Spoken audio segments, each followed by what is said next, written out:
to my channel, Nadil Flakes.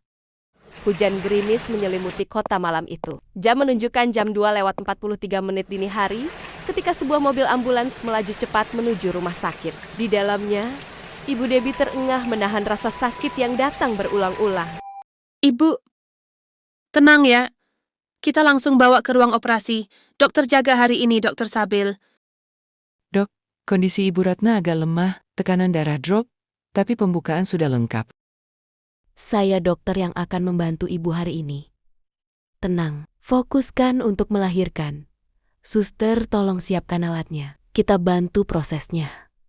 Fokus, jangan sampai ada komplikasi.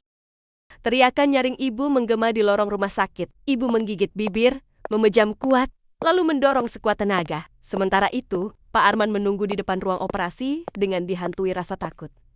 Tak lama, tangisan bayi terdengar di ruangan. Sabil, terima kasih ya sudah membantu saya. Kamu masih mau nolongin saya setelah semua yang saya lakuin ke kamu? Saya, dokter Bu, tugas saya menyelamatkan nyawa, bukan menghakimi masa lalu. Kamu terlalu baik dibandingkan saya yang selalu jahat.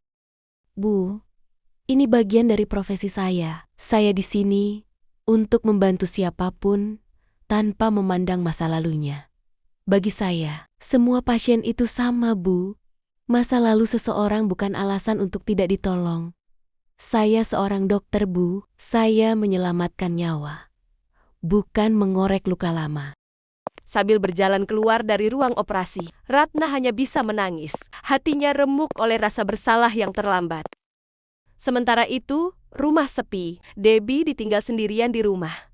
Sudah lewat tengah malam, sejak sore, ibunya dibawa ke rumah sakit oleh suami barunya. Debbie tidak ikut, bukan karena tak peduli, tapi karena hatinya masih rumit. Apalagi sejak sang ibu hamil lagi dari bapak barunya. Debbie merasa asing, seperti ada keluarga baru terbentuk, dan dia hanya tamu lama yang lupa diusir. Tak lama ponselnya berdering. Deb, adikmu sudah lahir. Bayinya perempuan, ibu dan adik bayi sehat. Nanti kalau kamu mau, datanglah ke rumah sakit ya. Iya, Pak. Selamat ya. Maaf, Pak. Hari ini kayaknya aku nggak bisa ke sana. Ada meeting sama klien, kayaknya bakal molor juga. Mungkin besok aku ke sana ya. Iya, nggak apa-apa Deb. Bapak ngerti kok. Kalau besok kamu sempat, datang aja. Bayinya pasti udah di kamar biasa, nggak di ruang observasi lagi. Iya, Pak. Mungkin besok aku sempatkan. Woi Dep, tumben ngajakin ke pantai malam-malam, cowok mana lagi yang lu galauin? Bukan cowok, Pak. Barusan Pak Arman nelpon ibu gua. Udah lahiran. Hah? Serius? Gila, cepet banget ya. Terus, lu ke rumah sakit? Enggak, gue bilang ada meeting sama klien. Padahal ya, sebenarnya gue cuma belum siap aja, Pak. Lu ngerasa aneh ya? Yah, namanya juga keluarga episode baru. Siapa tahu, nanti lu dapet peran utama lagi. Parah, Pak. Rasanya tuh campur aduk banget. Gue seneng ibu selamat. Tapi ada sedih juga. Kayak gue bener-bener bukan bagian dari keluarga baru dia. Gue ngerasa kayak tamu, Pak. Bahkan pas dikabarin tadi, gue ngerasanya kayak cuma formalitas. Bukan sesuatu yang ditunggu-tunggu. Dep, lu tetap anak ibu lu. Gak peduli hidup dia udah berubah kayak gimana. Rumah baru, suami baru, anak baru. Lu tetap anaknya. Lu berhak kok buat ngerasa kecewa. Gua ngerti. Tapi jangan mikir lu dilupain. Kadang butuh waktu aja buat nerima semua perubahan ini. Tapi bener deh, kalau lu udah siap, coba datang ke rumah sakit. Lihat adik lu sendiri. Siapa tahu hati lu jadi lebih lega. Iya, mungkin besok gue kesana. Tapi gue belum tahu juga. Bakal coba kesana deh. Lu wajib temenin gue ya. Rumah sakit swasta ternama, lorong menuju ruang NICU.